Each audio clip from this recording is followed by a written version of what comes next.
How to use TinyURL and why. Hello everyone, this is Sabrina here to help you today. So without any further ado, let's get right into the video. So first, go to your Play Store and then search for TinyURL. This is the one you'd be looking for. Simply install it and then let me tell you its use.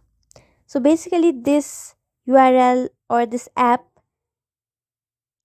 shortens the URL if it is too long, and you can also customize your link and make it customed as per your choice.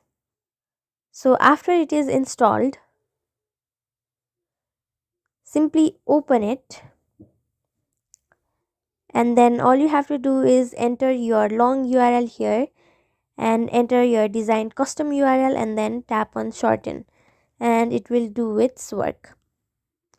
So that's it. Thank you for watching this video. Make sure to like, share and subscribe to our YouTube channel. If you got any question, comment them down and I'll catch you in the next one.